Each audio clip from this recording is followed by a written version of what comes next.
Hello friends, I hope आप सब ठीक होंगे। मैं भी ठीक हूँ। तो आज मैं आपको उत्तराखंड की स्टोरी बताने जा रही हूँ। ये स्टोरी अमन और देव की है।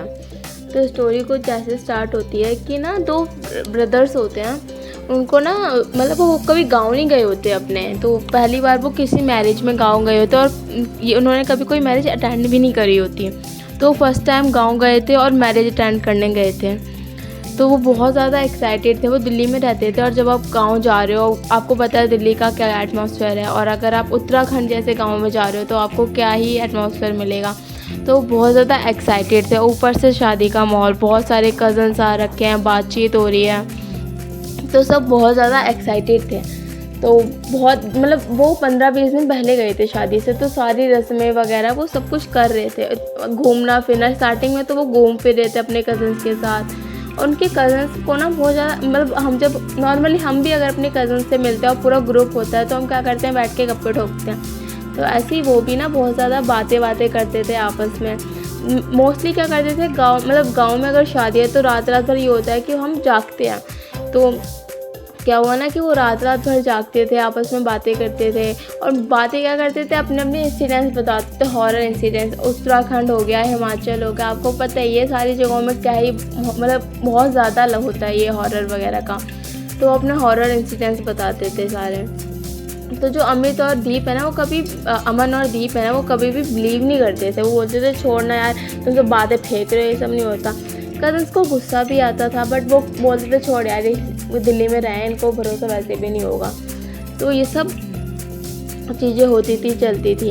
फिर हल्दी का दिन आया, बहुत अच्छा माहौल था वहाँ का। मतलब फंक्शंस, मतलब गांव में होता है ना कि हम दिल्ली में तो होता है हम गेस्ट हाउस कर लेते हैं, बट गांव में क्या होता है, घरों में ही रहते हैं। तो उनका घर ऑलरेडी बहुत ज़्यादा बड़ा था, और उससे मतलब होता है ना कि बहुत ज़्यादा बड़ा होता है तो हमें लगता है इसी में सब फिट हो जाएंगे, बट इतने ज़्यादा रिश्तेदार आए होते हैं कि आस पड़ोस के घर भी भर जाते हैं।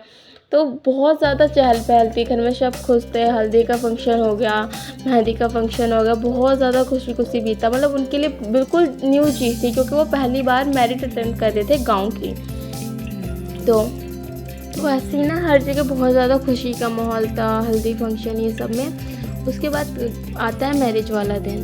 तो मैरिज पे भी बहुत सब खुश होते हैं, उनके लिए सब कुछ बहुत ज़्यादा न्यू होता है। जो रस्में वगैरह होती हैं वो गांव में ज़्यादा होती हैं अकॉर्डिंग टू दिल्ली की मैरिज में। तो बहुत ज़्यादा मज़ा आ रहा होता है हर चीज़ में।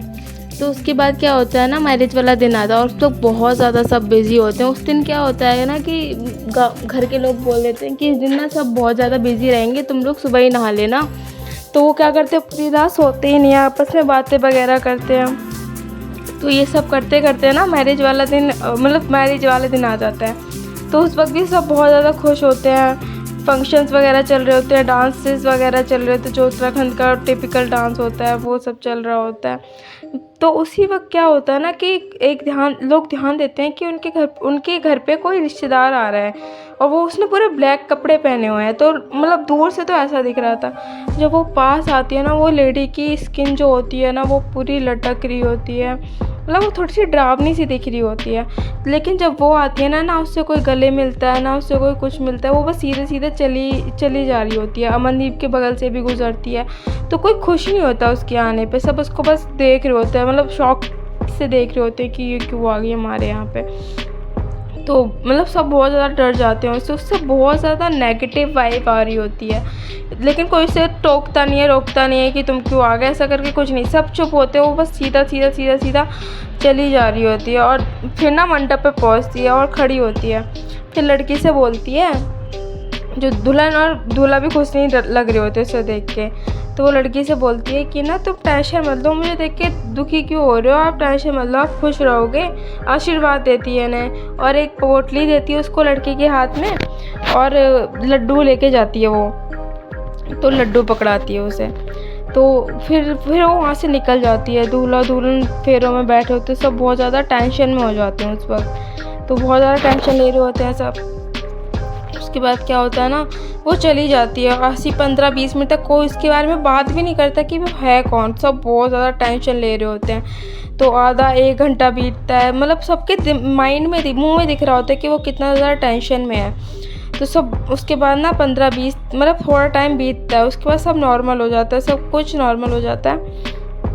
और फिर से पहले जैसी चहल पहल हो जाती है। तो इस बीच क्या होता है ना, अमन और उसको ना भूख लगती है। तो क्या होता है, जो लड्डू वो औरत दे के गई होती है ना, वो साइड में रखे होते हैं। तो अमन क्या करता है, जाता है और अमन वो लड्डू 2 उठा के खा लेता है। तो दीप आता है और बोलता है कि अकेले अकेले खा रहा है ना। तो उसके बाद फिर वो मस्ती मजाक में होते हैं, खेलने कूदने में होते, तो वो उठा के चला जाता है वहाँ से। उसके बाद क्या होता है कि पूरा फंक्शन, पूरी शादी बहुत अच्छी जाती है। वो जब वो लेडी आई होती है तो पंडित जी भी बोलते तुम टेंशन मत लो, जो जो तुम्हें बोला था वो तुमने पहले से कर रखा है। तो जो दूल्हा दुल्हन होते हैं वो कहते हैं हाँ हमने सब कुछ प्रिकॉशंस ले रखी हैं। तो उसके बाद वो चले जाता है। मनदीप को समझ नहीं आता कि वो लेडी कौन होती है कौन नहीं होती, वो अपना फिर से मज़े मस्ती में कर रहे होते हैं। तो रात को क्या होता है ना कि अमन जो होता है ना वो बहुत तेज तेज चीखें मारने लगता है, चीखने चिल्लाने लगता है। तो सब उसके पास जाते हैं, मतलब पानी वानी पिलाते हैं कि क्या हो गया क्या हो गया। फिर ना सबको याद आता है कि मतलब पेरेंट्स बड़े लोग तो उनको वो तो समझदार ही होते हैं, तो वो समझ जाते हैं कि इसको क्या हो रहा है। तो उसकी दादी बोलती है कि इसने वो लड्डू तो नहीं खा लिए। तो वो जिसका दीप फ्रेंड जो दीप होता है वो बोलता है हाँ दादी इसने ना, नानी इसने लड्डू खा लिए हैं। तो फिर वो नाना पे चिल्लाने लगती है कि तुमने वो फेंके क्यों नहीं, साइड में क्यों रख दिया। वो कहता है साइड में इसलिए रखे थे ताकि फेंकूँ, सबसे अलग इसलिए तो रखे थे। तो उसके बाद ना फिर उसको उत्तराखंड में ना, उत्तराखंड के हर जगह ना खुद के जो देव होते हैं वो होते हैं, मतलब पूरा परिवार होता है और एक पूरा परिवार मिलके एक देव को पूज रहा होता है। वो भगवान नहीं होते, बस देव होते हैं, उनकी रक्षा करते हैं परिवार की। तो सब मिलके उसको उस देव के पास लेके जा रहे होते हैं और उस पर वो लड़का पूरा चीख चिल्ला रहा होता है। तो सब बहुत ज़्यादा डर जाते हैं। तब वो उस देव के पास लेके जा रहे होते हैं ना, तो वो उधर पहुंचते हैं, उसके मंदिर में पहुंचते हैं जो उनके कुलदेव का मंदिर होता है। फिर उसके मुंह से 3-4 कांच के टुकड़े निकलते हैं, वो बस कंटिन्यू चीखे जा रहा होता है। उसके बाद ना उसकी आंखों से आंसू निकलने लगते हैं। जब वो रो रहा होता है ना तो पानी नहीं, आंखों से खून निकल रहा होता है। तो इस बीच उसकी मम्मी इतना ज़्यादा डर जाती है ना, रोने धोने लगती है, मतलब बेहोश हो जाती है सब देख के। फिर उसकी मम्मी उठती है तो उस वक्त ना थोड़ा अमन ना शांत हो जाता है। फिर वो जब उठ के देखती है ना, थोड़ी देर बाद फिर उसको घर लेके जाते हैं। फिर जब घर लेके जाते हैं ना, फिर थोड़ा सोता है वो। उसके बाद फिर वो चीखने, सेम वही चीख चिल्लाने लगता है। उसकी मम्मी से बिल्कुल बर्दाश्त नहीं होता ये सब चीज़ें। तो फिर ना वो उत्तराखंड में सीधे रास्ते नहीं होते, चाहे आप ऊपर जाओ या फिर नीचे पहाड़ी नीचे जाओ। तो उसकी मम्मी ना भागे भागे नीचे की तरफ जाने लगती है। तो सब बोलते हैं आप कहाँ जा रहे हो, किस तरफ जा रहे हो, मत जाओ नीचे की तरफ, वैसे भी आज तक उससे कोई जीत नहीं पाया है। लेकिन अब माई है तो वो भागे भागे जाती है नीचे। फिर मतलब बहुत ज़्यादा गुस्से में जा रही होती है, उसको बहुत ज़्यादा विजुलाइजेशंस हो रही होती है, इमेजिनेशन एसोसिएशंस हो रहे होते हैं जब वो उस औरत के घर के नीचे जा रही होती है। उसका मोटिव होता है कि उसकी जो औरत का घर होता है ना, उस लेडी का, वो एक नाले की बगल में एक छोटी सी हट टाइप की होती है, वो उधर रहती है, मतलब गांव से थोड़ा दूर रहती है। तो उधर जाती है, उसका गेट खटखटाती है, बहुत तेज तेज गेट खटखटाती है। वो खोलती नहीं है थोड़ी देर तक लेडी, और मतलब अंदर से आवाज़ें आ रही होती है बहुत, मतलब जैसे वो किसी से बातें कर रही हो, बहुत डरावनी डरावनी आवाज़ें आ रही होती हैं। तो उसके बाद ना वो लेडी, मतलब उसकी जो माँ होती है वो बाहर ही बहुत तेज तेज रोने लगती है, बहुत तेज तेज चीखें मारने लगती है। तो ना ये सब सुन के ना वो लेडी थोड़ा परेशान हो जाती है जो अंदर होती है, और वो लेडी बाहर आती है। लेकिन जब वो लेडी बाहर आती है ना, उस औरत को, उसकी माँ को रोता चीखता देखती है तो बहुत प्यार से बोलती है आप रो क्यों रहे हो, आप क्यों परेशान हो रहे हो, आपको क्या चाहिए, मैं आपकी कैसे मदद कर सकूँ, मतलब बहुत भोली भाली सी बनती है। तो वो लेडी जो होती है वो बोलती है आपको सब पता है कि मैं क्यों रो रही हूँ, मेरे को क्या चाहिए, प्लीज़ मेरे बच्चे को छोड़ दो, आपको जो चाहिए मैं आपको दूंगी, मैं मर जाऊंगी अगर मेरे बच्चे को कुछ हुआ। तो पहले वो बाहर से बात कर रही होती है, झाँक के, अपनी कुटिया से झाँक के बात कर रही होती है।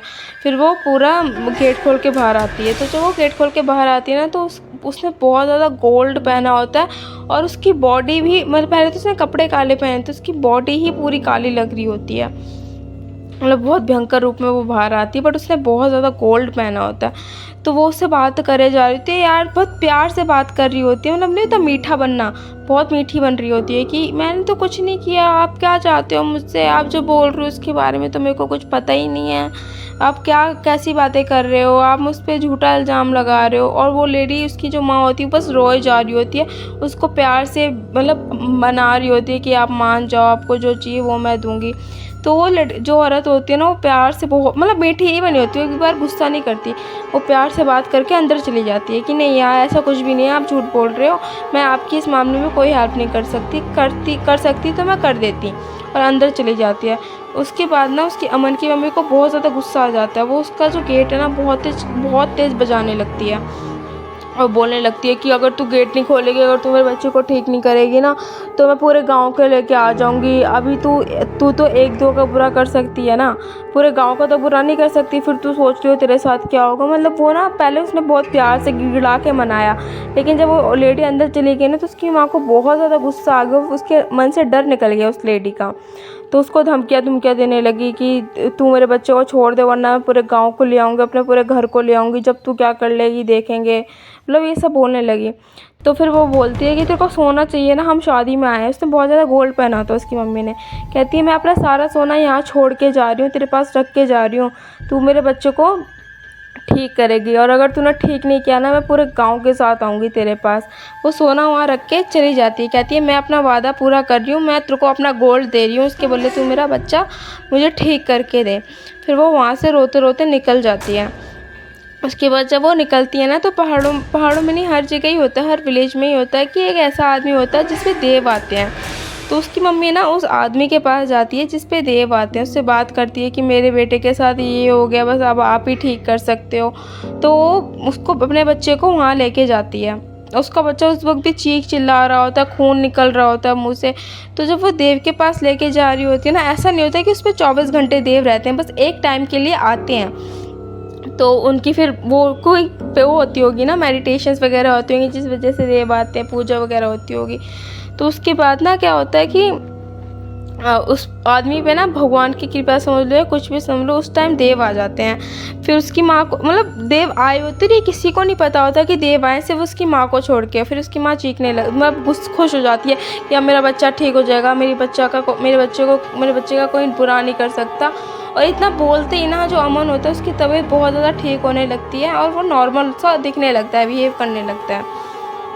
तो अमन ठीक हो जाता है, जो देव आए होते हैं उन्होंने उसको ठीक कर दिया होता है। लेकिन उस दिन के बाद ना, जो वो लेडी है ना, जो ये ब्लैक मैजिक विच क्राफ्ट वगैरह करती थी, उस दिन के बाद वो लेडी ना उस गांव में कभी भी नहीं देखी गई। और इतना मतलब लोग इतना ज़्यादा रिलीफ हुए कि उस लेडी की वजह से, ऐसी औरत से उनको छुटकारा मिला। बहुत आज इस बात को बहुत साल हो, अगर वो लेडी कभी उस गांव में दोबारा लौट के नहीं आई, और उसकी कुटिया आज भी वैसे ही खाली पड़ी है। तो आई होप आपको ये वीडियो अच्छी लगी होगी। ऐसी ही वीडियो के लिए आप मेरा चैनल दीप शावल सब्सक्राइब करें, and thank you for watching.